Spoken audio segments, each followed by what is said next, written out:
le prophète Suleiman alayhi salatu wassalam, à qui Allah a soumis tout ce qu'il y a sur la terre, même le vent, même les djinns que nous craignons,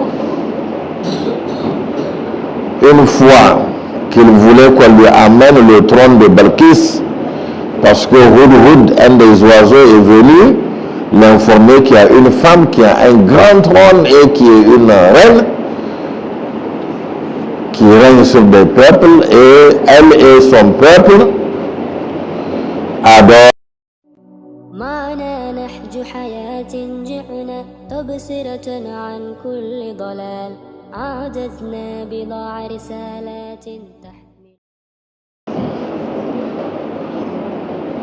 أعوذ بالله السميع العليم من الشيطان الرجيم. بسم الله الرحمن الرحيم. الحمد لله رب العالمين. أصلي وأسلم صلاة وتسليما يليقان بمقام سيد الأنبياء وإمام المرسلين. أشهد أن لا إله إلا الله ولي الصالحين، وأشهد أن سيدنا وحبيبنا وعظيمنا وشفيعنا محمد رسول الله صلوات ربي وسلامه عليه وعلى آله وعلى أصحابه أجمعين وعلى كل من اتبعه بإحسان إلى يوم الدين. أما بعد، السلام عليكم ورحمة الله وبركاته.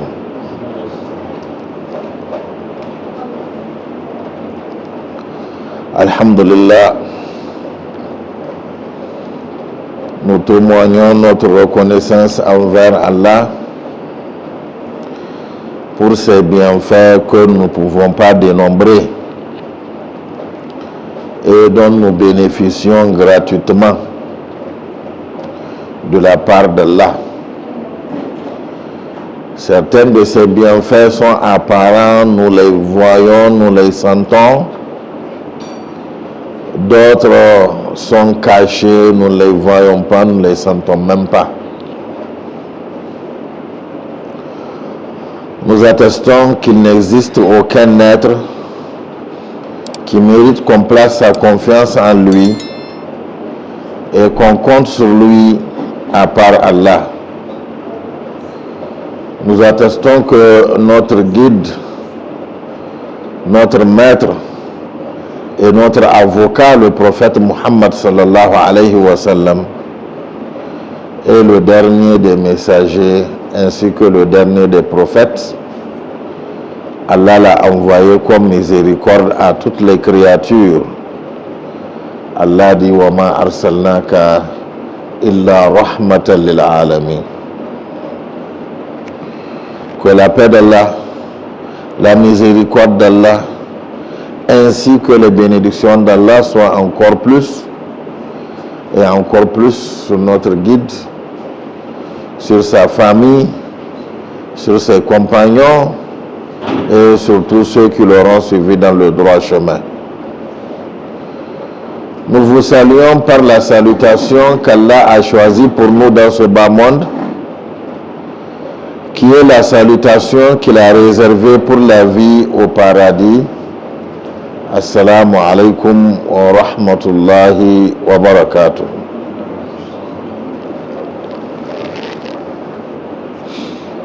Alhamdulillah.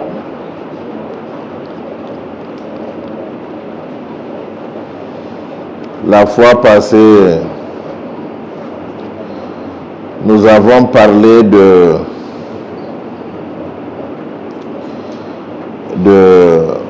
certaines choses que nous devons changer dans la prière, certaines habitudes que nous devons changer dans la prière ou que nous devons corriger dans la prière. Nous avons parlé de la marche vers la mosquée, nous avons vu que le prophète Muhammad sallallahu alayhi wa sallam a interdit, de presser le pas en venant à la mosquée. Il a dit de marcher calmement.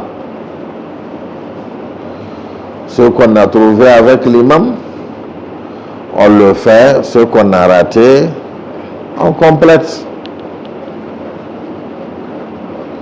Et nous avons dit que même si on vient en retard, si ce n'est pas de notre faute, nous avons la récompense de la prière en congrégation, en groupe. Nous avons vu aussi la manière par laquelle il faut entrer dans la prière quand on est retardataire. Si on trouve l'imam dans la génuflexion ou dans la prosternation ou en position assise, on ne va pas directement dans cette position-là dans laquelle on a trouvé l'imam. Non. Il faut d'abord prendre la précaution de faire le takbir, d'entrer dans la prière une fois qu'on est debout. Ce takbir ne se fait pas en marchant. Il se fait une fois qu'on est debout, là où on doit se stationner. Et on fait le Allahu Akbar pour entrer dans la prière en restant debout, en levant les bras. Et on fait le deuxième Allahu Akbar pour aller trouver l'imam dans la position dans laquelle il se trouve. Si parce que on ne veut pas rater la rakat ou on veut vite rattraper l'imam, on n'a pas fait le premier takbir d'entrer dans la prière, on n'est même pas entré dans la prière. Tout ce qu'on fera après, ça sera en vain, qu'Allah nous en préserve. Donc il faut d'abord entrer, c'est la clé par laquelle on entre dans la prière. Ensuite, nous avons vu la façon de se mettre debout. Qu'on soit dans le rang ou qu'on soit seul, il faut diriger les orteils vers l'est. Il faut tourner les orteils, les pieds pour que les orteils regardent la direction de l'est. Nous avons vu la façon dont il faut suivre l'imam. Quand l'imam va dans une position, ce n'est pas dès que l'imam bouge ou s'incline pour aller dans la position qu'on doit commencer aussi à s'incliner ou à bouger pour aller. Non, on est droit. On l'observe jusqu'à ce qu'il soit entré dans la position. C'est en ce moment qu'on va commencer à y aller. Si c'est la prosternation, il faut qu'on voit qu'il a déposé le front sur la terre ou le front à terre pour qu'on commence à s'incliner pour aller vers cette prosternation. Si c'est la génuflexion, il faut qu'on voit qu'il est entré dans la génuflexion, il a attrapé ses genoux, on est debout. C'est en ce moment qu'on va commencer à se courber pour aller dans cette prosternation. C'est comme ça qu'on suit l'imam.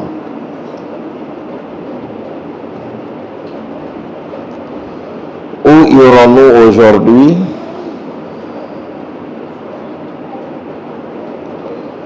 Où allons-nous aujourd'hui? Nous restons toujours dans l'école du prophète Muhammad sallallahu alayhi wa sallam. Pour parler de quoi? Pour parler de la manière dont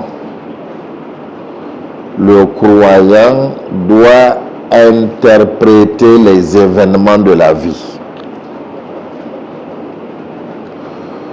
Comment le croyant doit interpréter les événements de la vie. les choses qui arrivent et qui lui arrivent dans la vie. Comment le croyant doit les considérer, comment doit-il les interpréter? Allah nous dit وَلَنَبْلُوكُمْ بِالْخَيْرِ وَالشَّرِّ فِتْنَةً وَإِلَيْنَا تُرْجَعُونَ. Nous vous éprouvons par le bien et par le mal. Mais tous les deux, ce sont des tests. Tous les deux, ce sont des examens.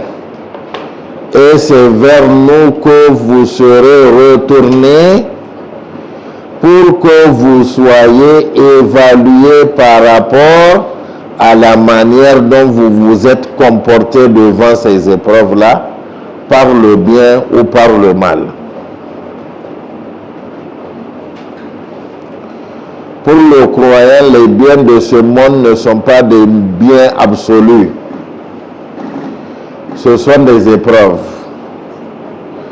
Pour le croyant, les malheurs de ce monde-là ne sont pas des malheurs absolus, ce sont des épreuves. Tout est relatif. Il n'y a pas de bien absolu, il n'y a pas de mal absolu.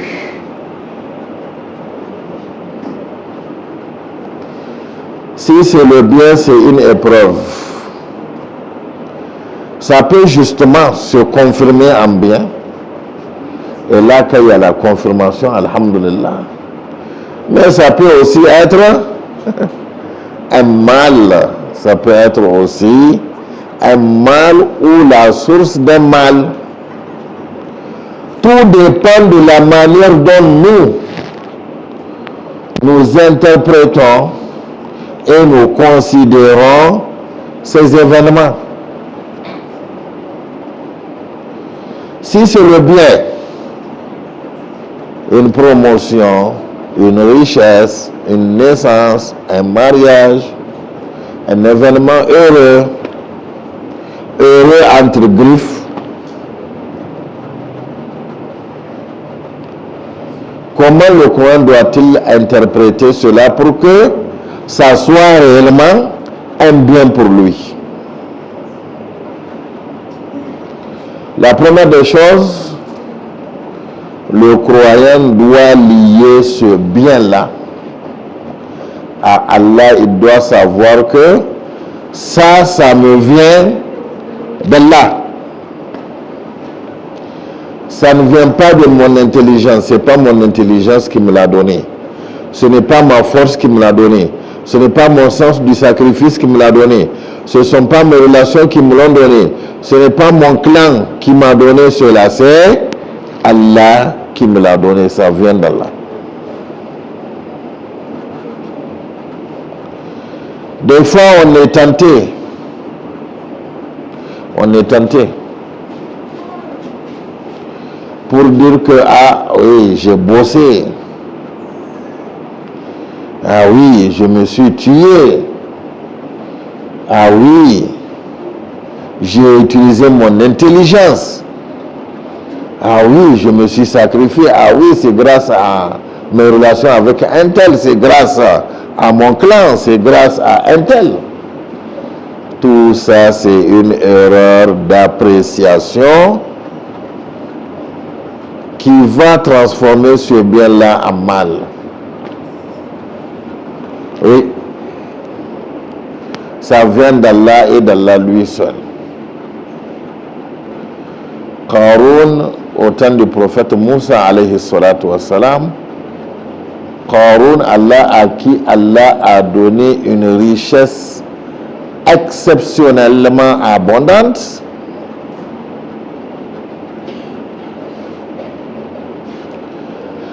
les savants de son temps ont dit d'être reconnaissant vis-à-vis d'Allah. On lui a demandé d'être reconnaissant vis-à-vis d'Allah. Mais Shaitan a eu Qarun. Shaitan l'a eu.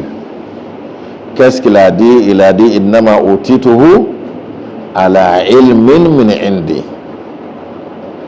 Il a dit non, non, non, non, non, non, non, non. Dégagez. Cette richesse-là, c'est mon savoir-faire qui me l'a procuré. C'est mon sens des affaires. C'est parce que je suis compétent en affaires que je l'ai eu. Il a écarté qui? Il a écarté Allah. Il a mis quoi à la place d'Allah? Il a mis son intelligence à la place d'Allah. Il a mis sa connaissance à la place d'Allah. Allah s'est fâché contre lui. Il l'a détruit, lui et toute sa richesse.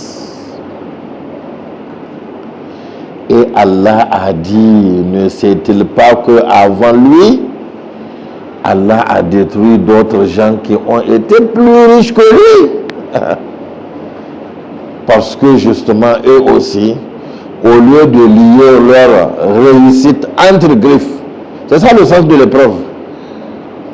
À Allah, ils ont dit non, non, ça vient de ma force, ça vient de mes sacrifices, c'est le fruit de mes efforts.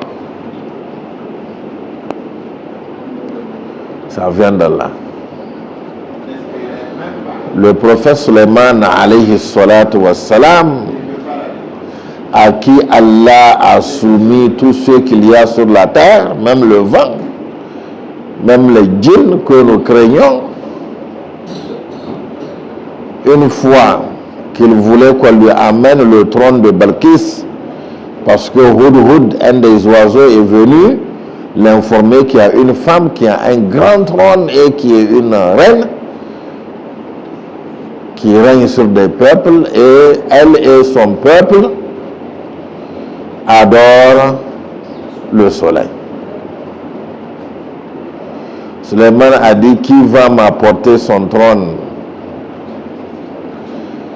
Dans la fada de Suleiman alayhi salatu wassalam, dans son palais, il y avait un djinn ifrit qui était fort. Il a dit, avant que tu ne te lèves de ta place, je peux te l'apporter. Le temps que tu te mettes debout. Un autre a dit, mais c'est trop long. Et lui, c'est qui? C'est quelqu'un qui a le savoir. Alladhi indahu ilmul kitab. Lui, Ifrit, c'est la force qu'il a.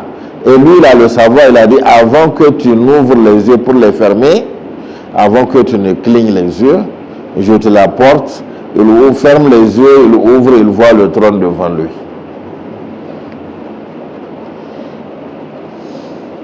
Qu'est-ce qu'il a dit? Il a dit, oh, je suis fort, je suis un grand roi. Tous ces gens-là qui sont forts, qui sont exceptionnels, sont mes sujets. Il a dit, non, non, non, non, non. Il a dit, ça là, ça vient d'Allah. Liyabluwani a ashkur am akfur. Ça là, c'est une épreuve qui vient d'Allah. Il est en train de m'éprouver pour voir si je vais être reconnaissant ou je serai ingrat pour lier cela à ma personne. Suleiman alayhi salatu wassalam a compris, Allah a préservé son royaume. Qarun qui n'a pas compris, Allah a détruit sa richesse. C'est comme ça. Le premier pas de l'épreuve en matière de bien entre griffes, c'est relier cela à Allah.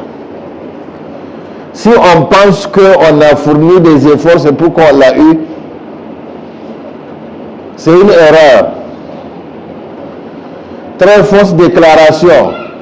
Parce que si on regarde autour de soi, on trouvera des gens qui ont fourni autant d'efforts que nous, ou même plus d'efforts que nous, mais qu'ils n'ont pas eu, qu'ils l'ont raté. Si c'est l'intelligence, on va trouver peut-être des gens qui sont plus intelligents que nous, ils ne l'ont pas eu. Ainsi de suite. C'est Allah qui donne, tout vient d'Allah. C'est le premier pas.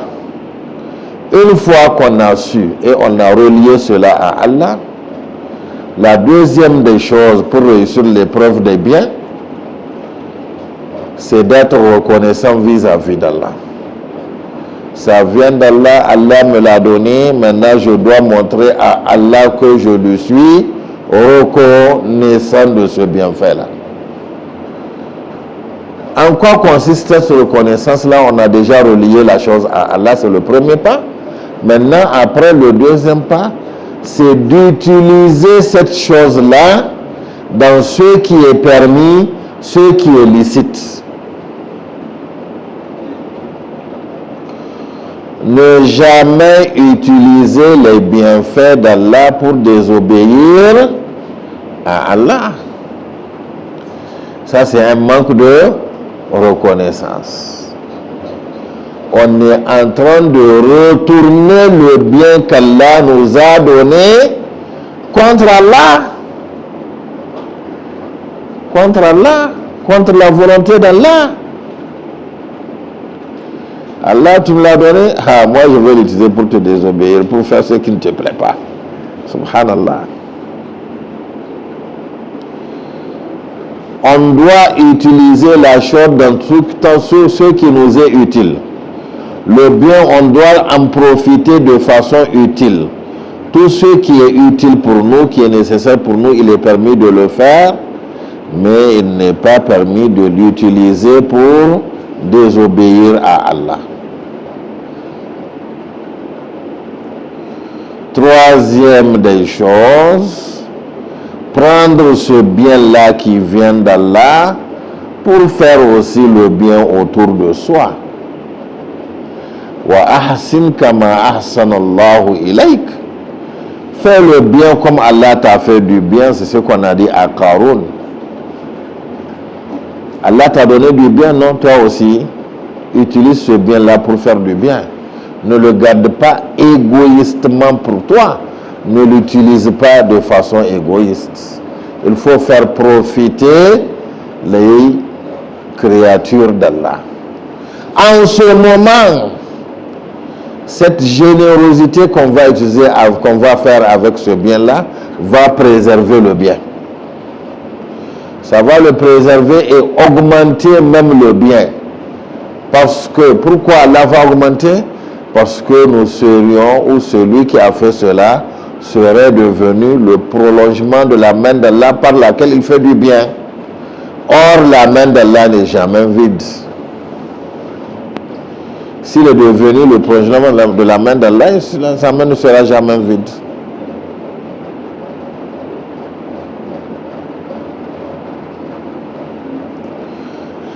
Il a été rapporté une histoire au temps du prophète Moussa alayhi salatu wa salam, quelqu'un qui a dit qu'il veut être riche. Il est fatigué de la pauvreté.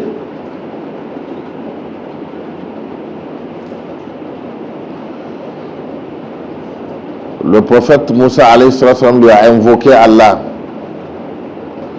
Allah a dit au prophète Moussa alayhi salatu wa salam, je vais le rendre riche, mais juste pour un an. Après un an, il va redevenir pauvre.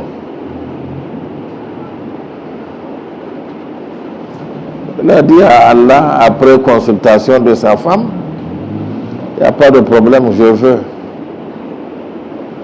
Et Allah lui a ouvert les voies de sa richesse, il est devenu richissime. En un rien de temps. Il profitait de cette richesse-là, lui et sa famille. Mais lorsqu'ils sont arrivés à un certain moment, sa femme lui a dit, un tel, cette richesse-là, tu sais bien que c'est pour une année. Il ne nous reste que quelques mois. Tu sais ce qu'on va faire? On va prendre la richesse-là pour faire du bien autour de nous. Comme cela, même lorsque nous allons redevenir pauvres, peut-être parmi les gens, il y en a qui seront reconnaissants envers nous, vont nous aider. Elle, la femme, elle lui a donné l'idée de cette intention. Et voilà, l'homme a dit, c'est une bonne idée. Il a commencé à faire l'argent autour de lui. Hein? On préparait même à manger. Il invitait les pauvres à venir manger. Et quand la personne finit de manger, On donne de l'argent à la personne, va entreprendre quelque chose. En un rien de temps, il est devenu populaire, les gens viennent. Et il est en train de faire la geste avant que le temps n'arrive. Mais voilà que l'année est venue, la richesse continuait à tomber aussi. Ils ont fait des mois après, des mois et des mois. La richesse ne s'est pas coupée. Moussa alayhi salatu wassalam a demandé à Allah, mais le temps est passé, et le délai qu'on lui a donné est dépassé. Qu'est-ce qui se passe, Seigneur? Allah lui a dit, comment vais-je lui couper la richesse alors qu'il est devenu le prolongement de ma main par laquelle je fais du bien. C'est par lui que mon bien est en train d'arriver à mes créatures. Il fait le bien, je ne peux pas lui couper la richesse. Ce n'est pas possible. Ce n'est pas possible. Et ça a continué. Ça a continué.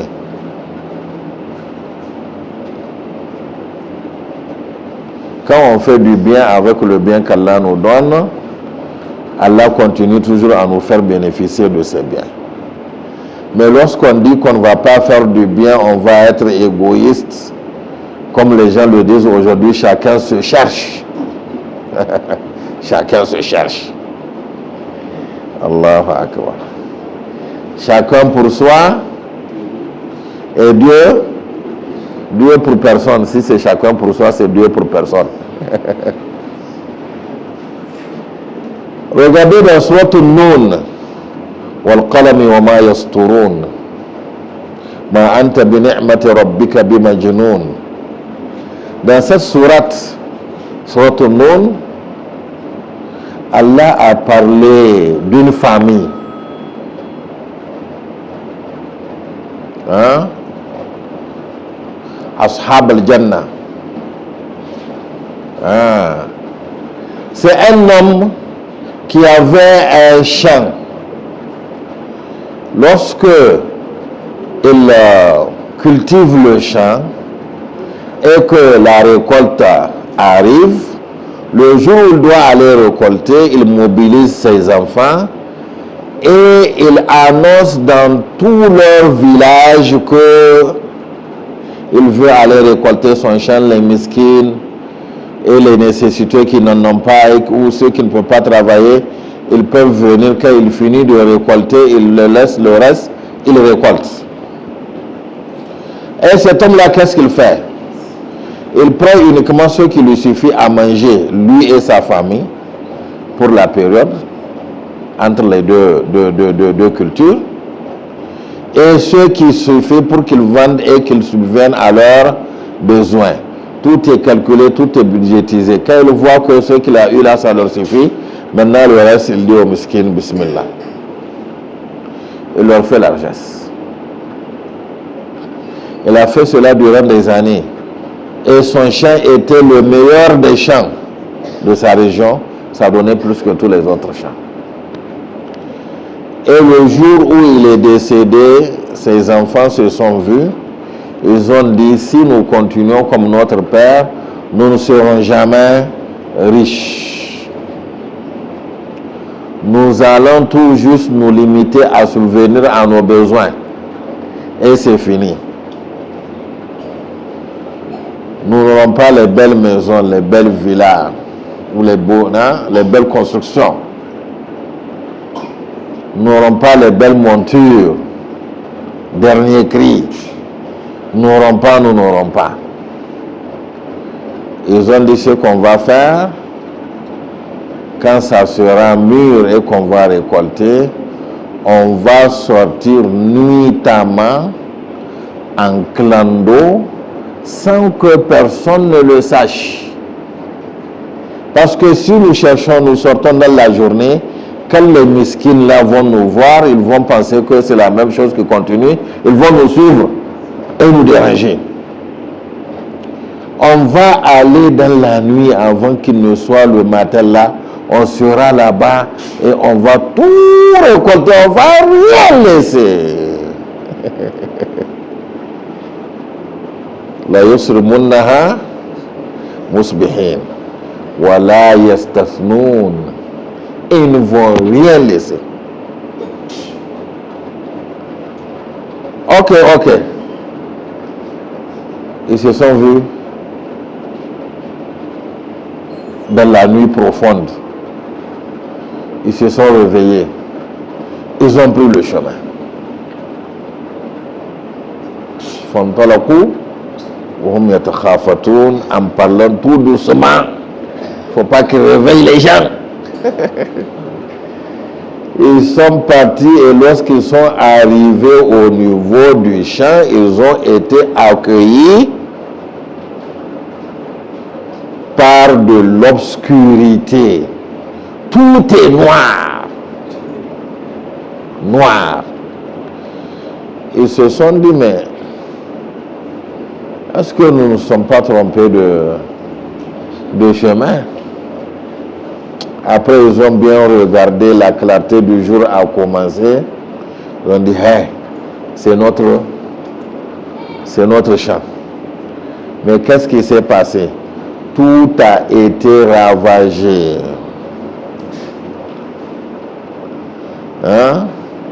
Allah a fait descendre du feu dans la nuit qui a ravagé tout le sang et le champ. Et tout est devenu tout noir. Et sans qu'on ne voie la clarté du feu de loin, ils ont vu que tout a été ravagé, ils ont compris leur faute. Ils ont demandé le pardon d'Allah. C'est comme ça lorsque le bien d'Allah, on veut priver la créature d'Allah des biens d'Allah. Et si le feu ne le consume pas, si le feu ne le ravage pas, au moins Allah va enlever la baraka, la bénédiction dedans. On a le bien, on a l'avantage, on a la richesse, on a la chose, mais les bienfaits qu'on récolte de ces choses-là, Allah en prive le détenteur. Pourquoi? Parce qu'il est avare, Allah n'aime pas les avares. Mais si la personne donne, Allah lui augmente. La in shakartum, la azidannakum. Wa la in kafartum, fa inna azabi la shadid. Si vous êtes reconnaissant, je vous augmenterai. Mais si vous êtes ingrat, vous refusez d'être reconnaissant, sachez que mon châtiment est dur. Relier le bienfait à Allah, l'utiliser à bon escient pour subvenir à ses besoins comme il se doit, et faire le bien avec le bien. Là, aucun problème.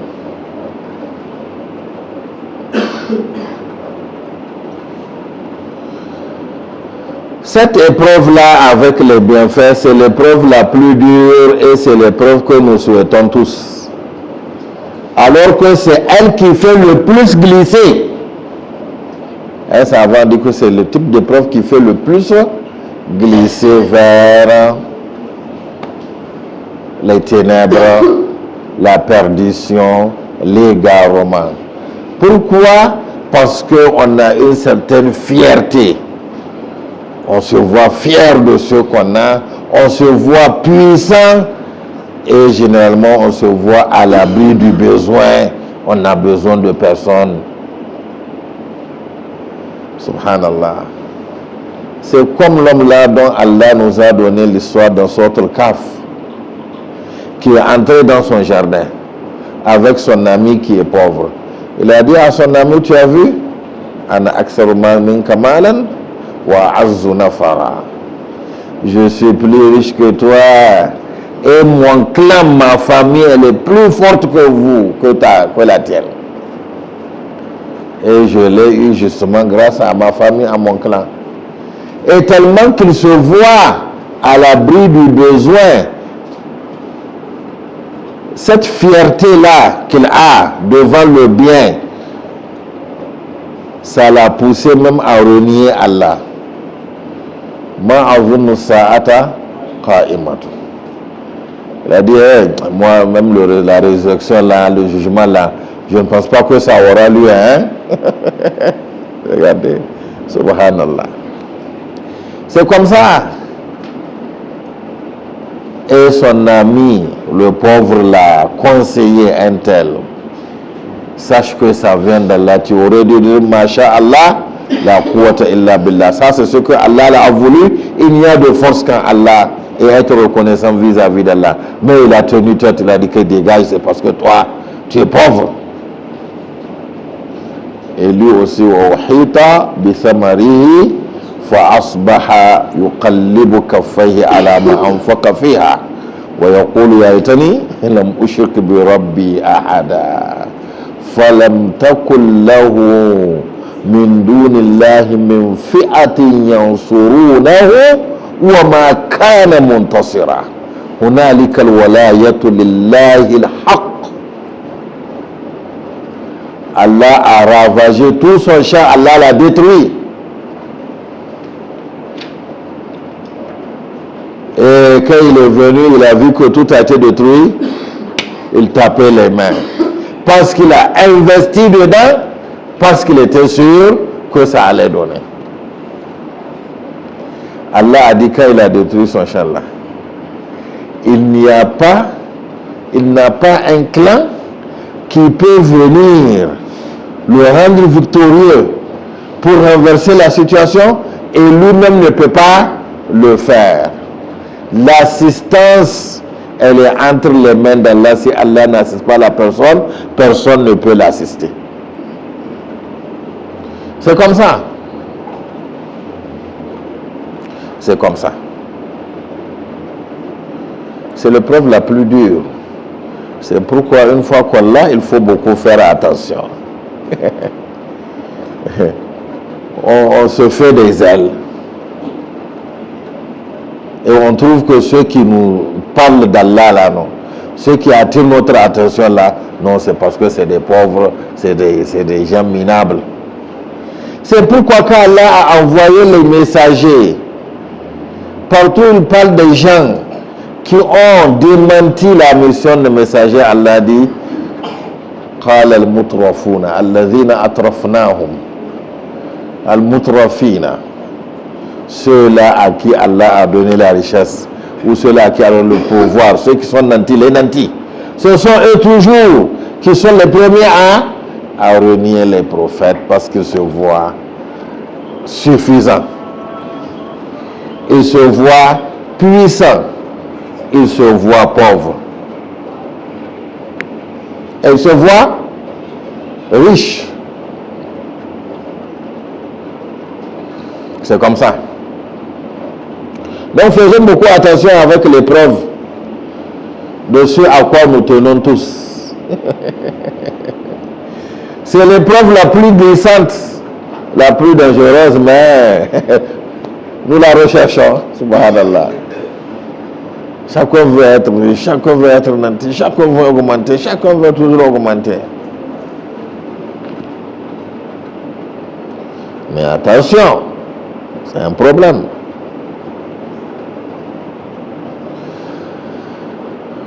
Wa sharri, Allah nous éprouve aussi par ce que nous appelons le mal. Le mal. L'épreuve par le mal, le malheur, ce que nous n'aimons pas. Mal entre griffes. Parce que ce mal-là peut être un bien pour nous. Le croyant, lui, même le mal, quand Allah l'éprouve, il sait que ce n'est pas pour rien. Quand Allah éprouve la personne avec le bien, c'est pour voir son comportement. Quand Allah éprouve la personne avec le mal aussi, c'est pour voir son comportement et à la fin le récompenser. De l'autre côté, s'il se comporte bien, ce bien-là, Allah va l'augmenter. De ce côté-là, maintenant, le mal-là, Allah va le transformer en bien absolu.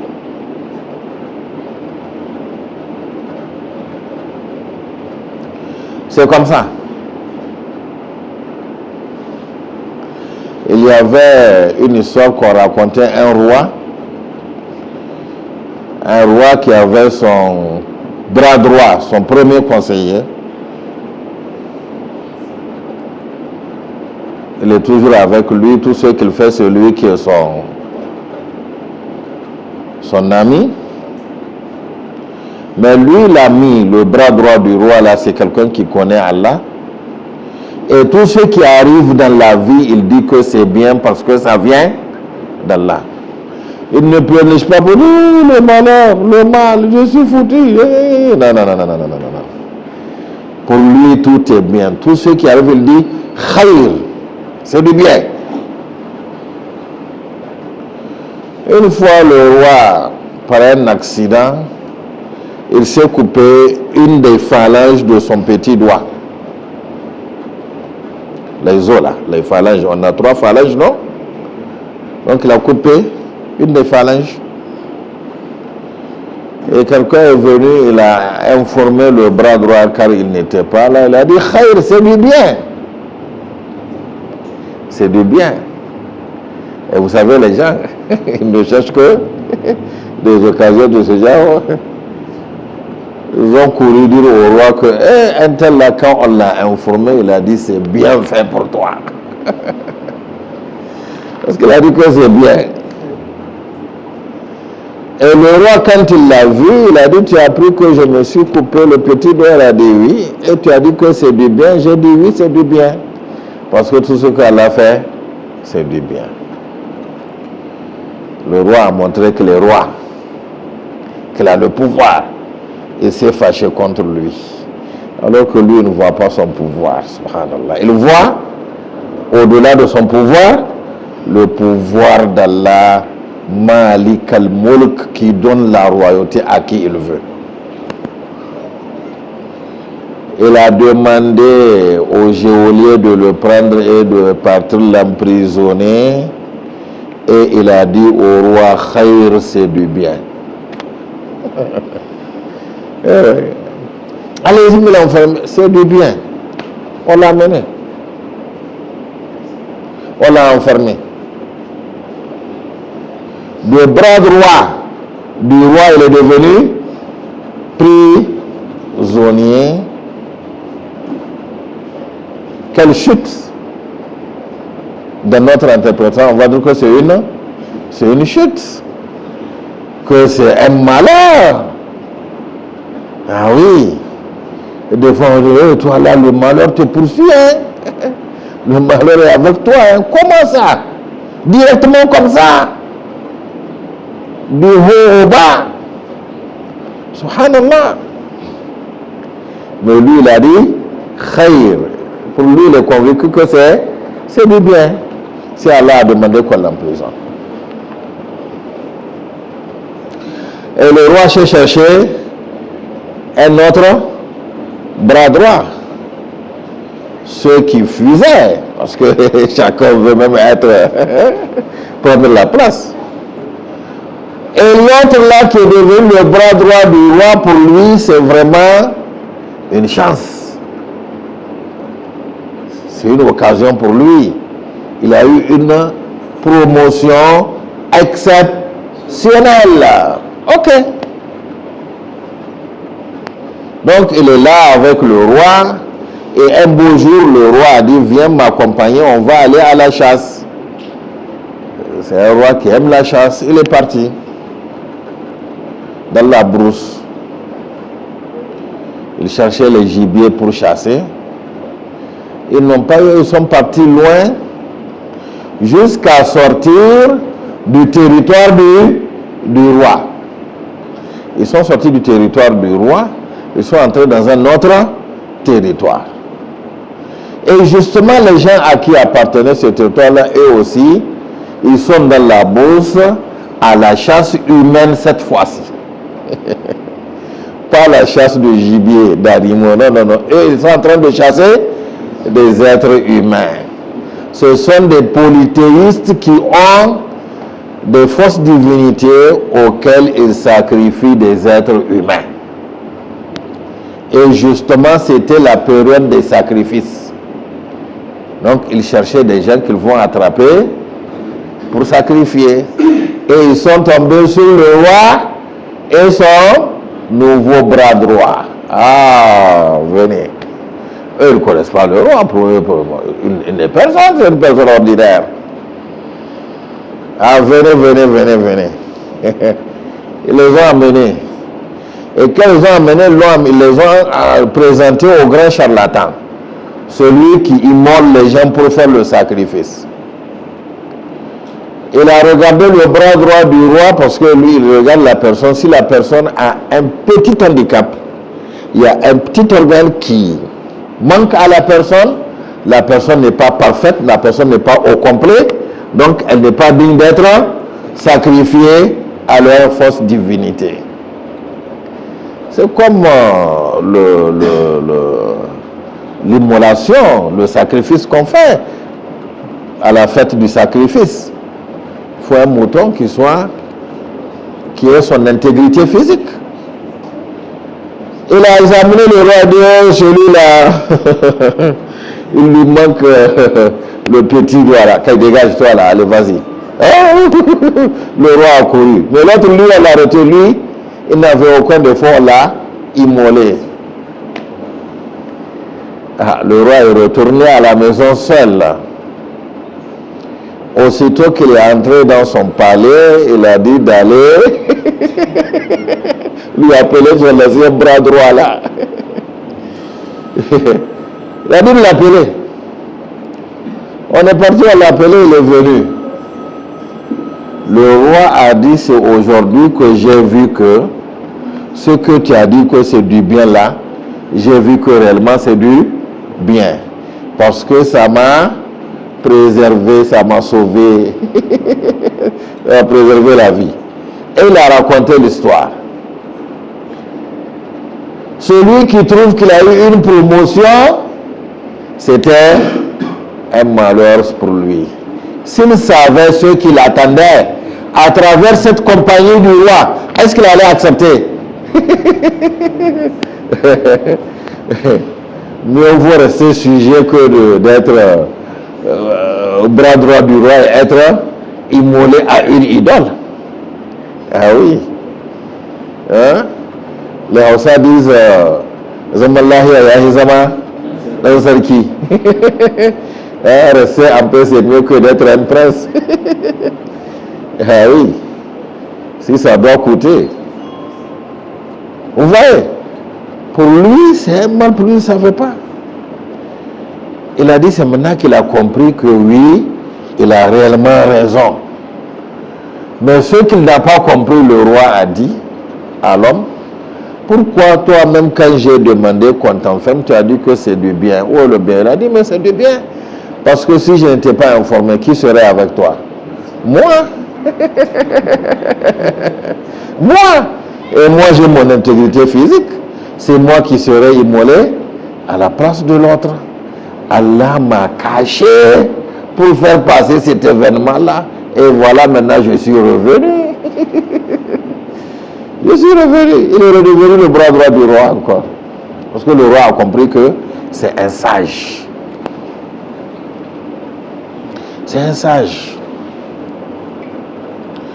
Donc si quelque chose nous arrive que nous trouvons négatif ou mauvais, sachons que Allah, lui, il a son intention qui est cachée derrière. Mais nous ne savons pas. Des fois, il passe par ce que nous pensons être mauvais là pour nous faire du bien. Du bien. وعسى أن تحبوا شيئا وهو شر لكم وعسى أن تكرهوا شيئا وهو خير لكم وعسى أن تكرهوا شيئا وهو خير لكم وعسى أن تحبوا شيئا وهو شر لكم والله يعلم وأنتم لا تعلمون. Il se peut que vous détestiez profondément quelque chose alors que c'est un bien pour vous, vous ne le savez pas. qui veut être de bras droit du roi et être emprisonné directement sous la colère du roi. Et il se peut que vous aimiez quelque chose alors que c'est un mal pour vous. C'est Allah qui sait, vous ne savez pas, remettez le tout entre les mains d'Allah. Et c'est comme ça que le croyant doit interpréter les épreuves. Ah, je suis affligé. Ah, ça m'a tué. Ah, des fois même on est dépressé. On est stressé. On a une certaine dépression. Subhanallah, des fois même, ça c'est nouveau, hein. Ça c'est nouveau chez les musulmans. Parce qu'on t'a annoncé un mal, tu tombes évanoui. Ça c'est nouveau chez les musulmans. Nous avant, c'est dans les films qu'on voyait ça chez les blancs. Dès qu'on leur annonce quelque chose de mauvais, hop, ils tombent. On dirait c'est quoi ça? C'est à cause de ça qu'ils tombent? Oh oui. On ne savait pas que ça allait venir dans notre société aussi. Des gens qui sont si fragiles, émotionnellement si fragiles que quand on leur annonce un malheur, ils tombent. Ils développent une crise. Subhanallah. Ça, on ne connaît pas ça. Vous savez, dans nos traditions, quand quelqu'un a le hockey, chokwa, hiko, qui ne s'arrête pas. Vous savez comment les grands-parents faisaient pour arrêter ça? Hein? Comment ils faisaient? Quelle eau? On peut boire de l'eau, ça ne s'arrête pas. Même tout ça là, ça peut ne pas marcher. Tout ça là, ça peut ne pas marcher. Hein?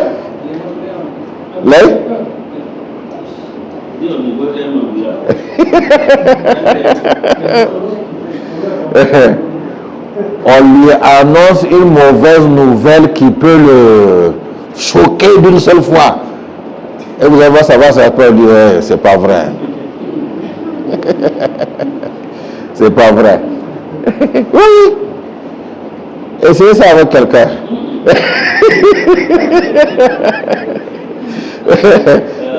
Il va s'évanouir. Parce qu'eux, ils sont forts. Quel que soit ce qu'on va leur annoncer, hein, ils peuvent tenir. Donc, il suffit de dire ça. Ça va un peu, ça va faire, ça va avoir un effet sur la personne psychologique qui va arrêter le hockey là. Mais après, on dit à la personne, c'est pas vrai, c'est pour arrêter ton hockey. Mais aujourd'hui, si vous le faites, peut-être c'est pour amener la personne à la morgue. Tellement que les gens sont émotionnellement fragiles. Subhanallah. Subhanallah. Hein? Aujourd'hui, on est devenu émotionnellement fragile. Un petit malheur comme ça, là, c'est la fin du monde. Alors que les gens d'avant, c'est pas ça. Ils sont convaincus. On va dire, oui, accepte le destin, c'est comme ça, c'est ce qu'Allah a voulu, c'est le destin. Ok, c'est le destin, on prend, on fait avec. C'est fini. C'est fini. Donc c'est comme ça.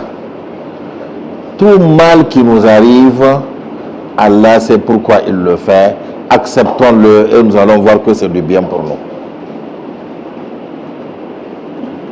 Et combien de personnes Allah a guidé ou à combien de personnes Allah a fait du bien à travers ce que nous appelons le malheur.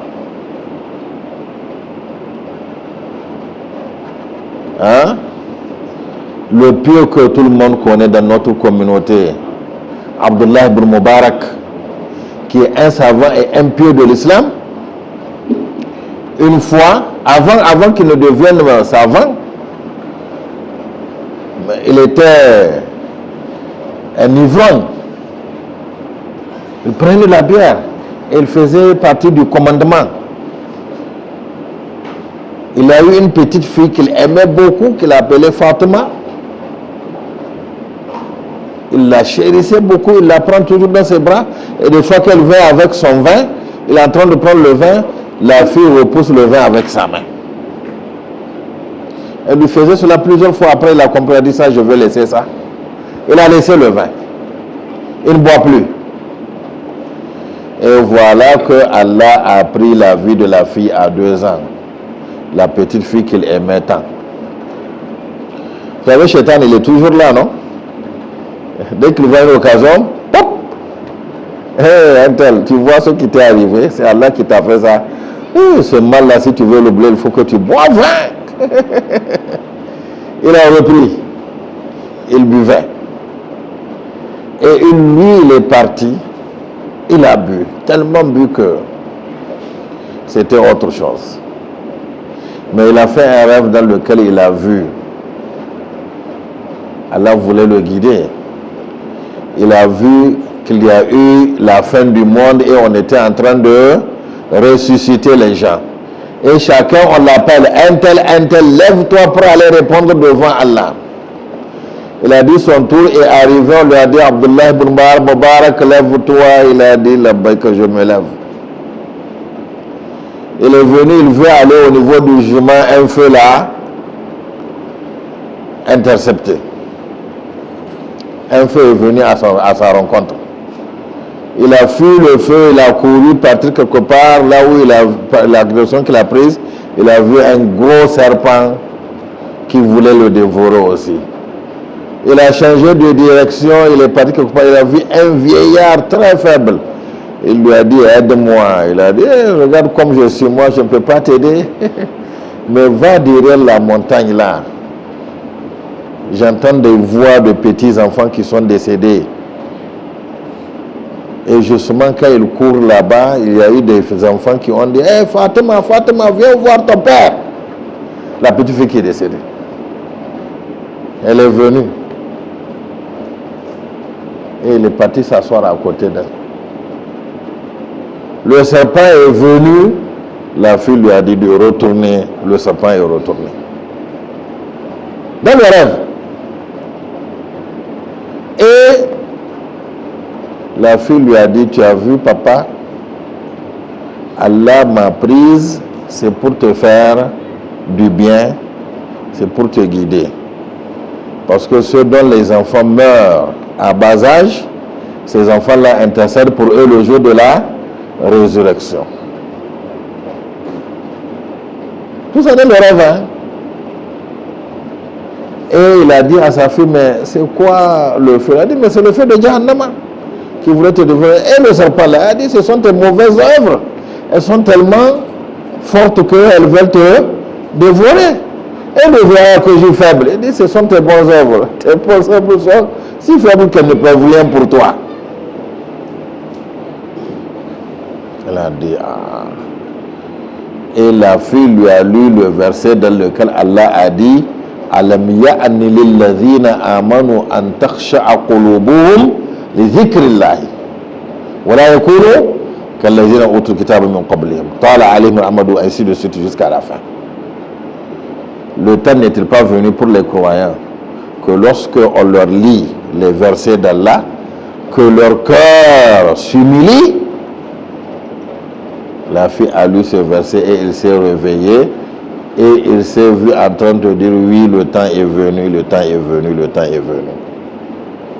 De là, c'est parti. Il est parti à la mosquée. Et comme son repentir est sincère, il a laissé tout, même le commandement, tout. Il est parti apprendre l'islam. Et il fait partie des plus grands savants qu'on connaît dans l'histoire de l'islam parmi les générations qui suivaient ceux d'Aï, qui suivaient les générations d'Aï, des compagnons du prophète Muhammad sallallahu alayhi wa sallam. C'est par ce malheur-là qui lui est arrivé. C'est par cette épreuve-là qu'Allah l'a guidé. C'est comme ça, on ne sait jamais quand un mal nous vient, ce que Allah veut nous faire, à travers ce mal-là de bien. Il y a toujours du bien qui est caché. C'est ce que Allah a voulu nous montrer à travers l'histoire de Moussa et Khidr. Hein? Khidr a posé seulement 3 actes manifestement qui sont inexplicables et compréhensibles. Les deux, surtout, ce sont des malheurs, mais qu'elle a expliqué à Moussa, c'était du bien. Alayhi salatu wa salam. Donc c'est comme ça, c'est toujours quand le mal arrive, ou ce que nous appelons mal arrive, disons que c'est pas pour rien, Allah veut du bien pour nous, il y a du bien à travers cela. Acceptons cela et vous allez voir, ça va être du bien pour nous. C'est pourquoi le professeur va dire Ajaban li amril mu'min. Le cas du croyant, il est formidable, il est enviable. Et c'est seulement le croyant qui a cela. Et d'ici, c'est du bien qu'Allah lui a donné. Il est reconnaissant, comme nous l'avons vu, et ça devient réellement un bien pour lui.